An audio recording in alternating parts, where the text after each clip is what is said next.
Good afternoon, ladies and gentlemen. Please file in, make your way to your seats. We'll get started here in just a moment.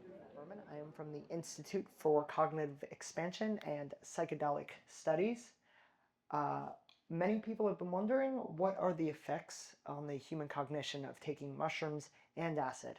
Well, I am proud to say I have performed such a study, and today I will be unveiling the results. So without further ado, let's get started. Both substances have shown a lot of promise in the field of psychotherapy, particularly in treating conditions like PTSD and depression. However, there's a significant gap in research on their co-administration. So our objective was to see whether combining these two compounds could yield synergistic effects that enhance cognitive function and emotional well-being.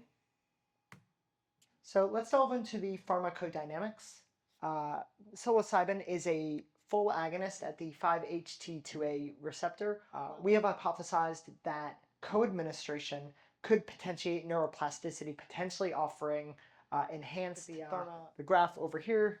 We can see there's a lot of science going on. We have serotonin, cell wall, some psychedelics, and next slide. Yes, question in the back. Okay, the question from the back was, how would the different binding mechanisms of psilocybin and LSD affect their synergistic interplay between the two when they are co-administered? It's a great question. I think if you just wait until I think the next slide, it's probably going to be answered there. So let's go over the study design. We employed 30 healthy volunteers. It was double-controlled. Participants were assigned to either the control experimental group, where they took LSD and psilocybin, performed multiple cognitive exams, as well as personal and participants' experiences. If we look at the fMRI images, we can tell before and after a lot more brain activity going on in the frontal lobe and the cerebral cortex, as well as the temporal lobes. So clearly a lot of neurogenesis going on there. We have a question in the front. Yeah, I have a question.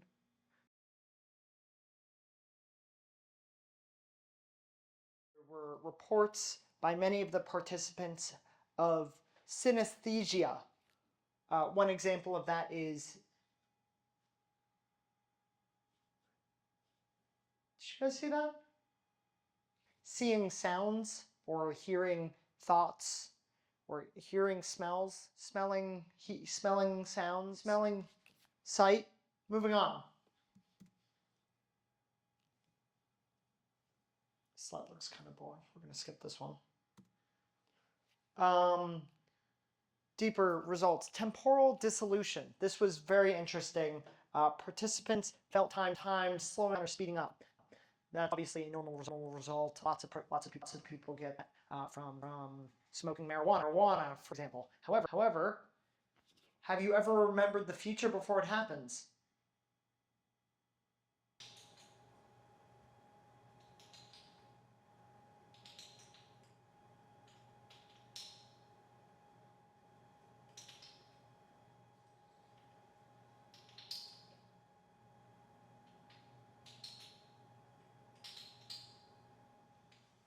Moving on.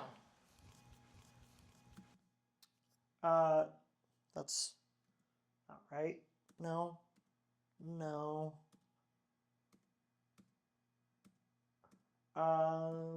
1 minute. While we approach this next phenomenon with a little bit of skepticism, some participants claim to have been able to move objects without physical contact. Of course, you have the discovery of the self outside the self. You have potential activation of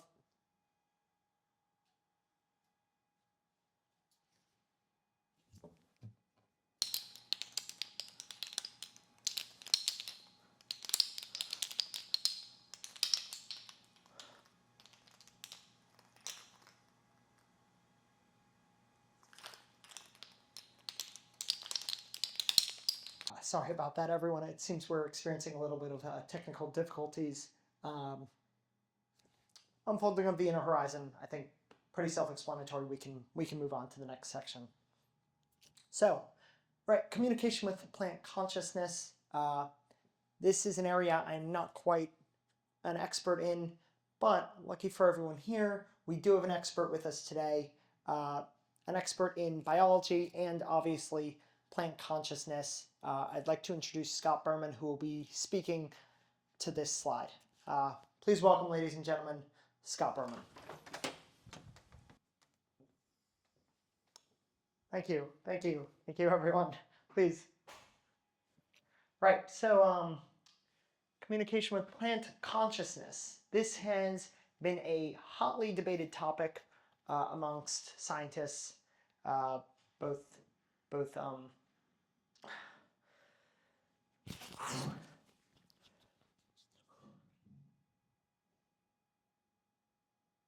what are the implications for plant care? Plants, repotting a plant. What about the environment?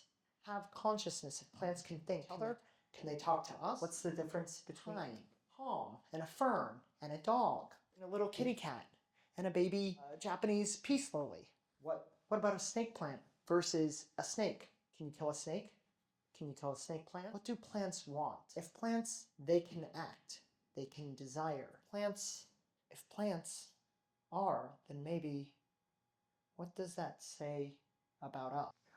In an extraordinary turn, participants collaborated to formulate equations that they believed could unify general relativity with quantum mechanics, a so-called theory of everything. They expressed that the understanding they achieved transcended conventional physics, and while the contents of their mathematical equations, repeat after me. Oh. Oh. Oh. Oh.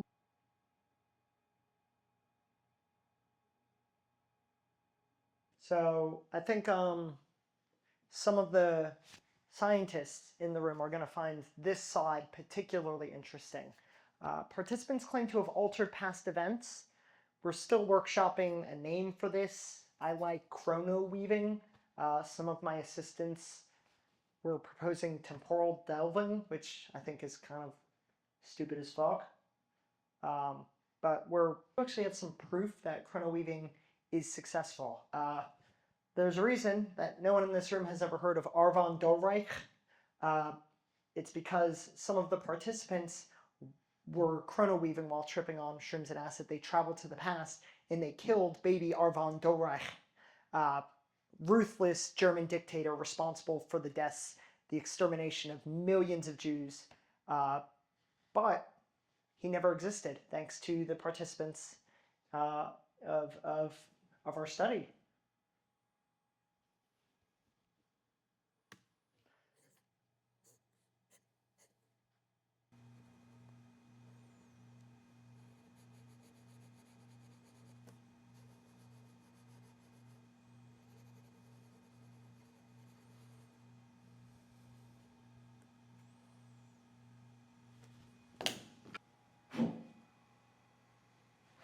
Did you guys hear that? Meow. Meow.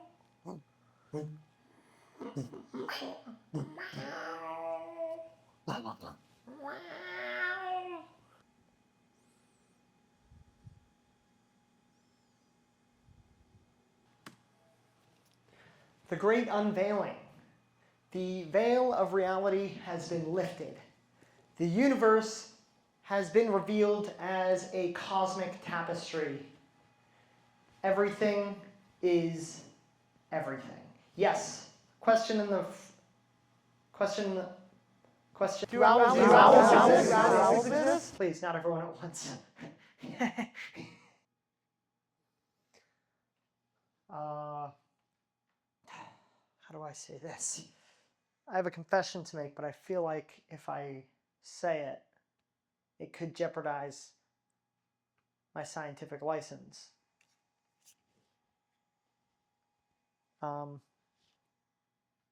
I participated in my study.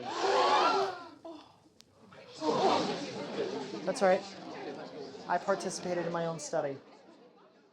It wasn't fully double-blind.